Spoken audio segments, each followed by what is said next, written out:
তোরা আশা করি সবাই ভালো আছো, সুস্থ আছো। আমিও অনেক অনেক ভালো আছি। সবাই ভালো থাকো, সুস্থ থাকো, এটাই কামনা করি ঠাকুরের কাছে। ঠাকুরের এটাই জানাইয়া বিদায় দিলাম এই বছরে। সামনে বছর আবার ঠাকুর আইব। তো এই যে বন্ধুরা দেখো, যখন আমি নাকি এই নিজের ভয়েস ভিডিও বানাইতাম, তো সবাই হাসাহাসি করতো, সবাই ঠাট্টা করতো যে কি ভিডিও বানাস, কি ভয়েস দেস, কইতো কি হ ইয়ে কি শুটকি রে, শুকনা মাছ রে শুটকি মাছ কস, স্টেশন রে টেশন রে স্টেশন কস, হ্যান তেন কত কথা কইতো।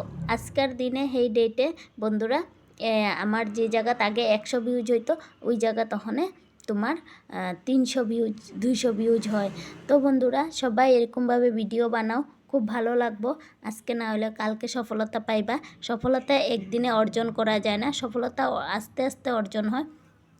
তো বন্ধুরা আজকের ভিডিওটা কীরকম লাগলো অবশ্যই কমেন্ট বক্সে জানাইবা। আর এই যে দেখো আমার মানে এগুলি সব পূজা ঘোরার ভিডিও। পূজা ঘুরছিলাম, পূজাতে আমি কি কি ভিডিও বানাইলাম না বানাইলাম, কই কই গেলাম না গেলাম, সব ভিডিও। আর এটা হয়েছিল আমগো শিববাড়ি। শিববাড়িতে কত কত ভিড় আসছিল, দেখো অনেক ভিড় আসছিল, অনেক মানুষে ভিডিও করতেছিল, ফটো উঠাইতেছিল। কিন্তু প্রত্যেক বছরের মতন এই বছর ভিড় এত আসছিল না। আর এই যে দেখো আমার হাজব্যান্ড, আমি যাইতেছিলাম, আর ক্যামেরাম্যান পিছনে আসছিল। তো ভিডিও ভালো লাগলে লাইক কমেন্ট শেয়ার করে দিবা, আর ইউটিউব চ্যানেলটা সাবস্ক্রাইব করে দিবা প্লিজ।